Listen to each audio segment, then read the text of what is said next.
গাজায় চলমান যুদ্ধের মধ্যেই ইসরায়েলের হাতে আটক ৫৪ ফিলিস্তিনি মুক্তি পেয়েছে। তাদের মধ্যে রয়েছে আল শিফা হাসপাতালের পরিচালক ডক্টর মোহাম্মদ আবু সেলমিয়া। মুক্তি পাওয়াদের কয়েকজনকে আল আকসা ও আল নাসের হাসপাতালে ভর্তি করা হয়েছে। এখন জন্ম সনদ দিয়ে খোলো বিকাশ স্টুডেন্ট অ্যাকাউন্ট। নিজের বিকাশ নিজে কর। গত বছরের নভেম্বরে গাজার আল শিফা হাসপাতালে অভিযান চালায় ইসরায়েলি বাহিনী।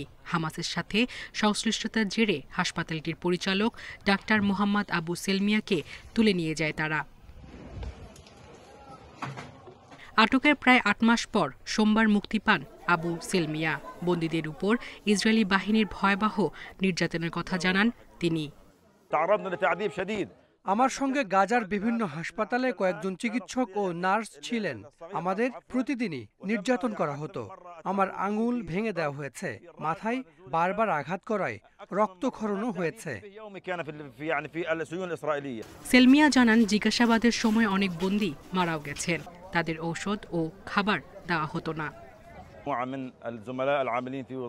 খাবার না দেয়ায় বন্দীদের অবস্থা শোচনীয়। সবারই ওজন কমে গেছে। বেশ কয়েকজন বন্দীর হাত পা কেটে দেওয়া হয়েছে। তাদের চিকিৎসাও দেওয়া হয়নি। তারপরও ইসরায়েলি বাহিনীর কোনো অনুশোচনা নেই। সেলমিয়ার দাবি, বন্দীদের আইনজীবীর সাথে দেখা করতে দেওয়া হয়নি। আন্তর্জাতিক গণমাধ্যমেও কথা বলার সুযোগ দেয়নি। মুক্তি পেয়েছেন আরও একজন ফিলিস্তিনি স্বাস্থ্য কর্মকর্তা।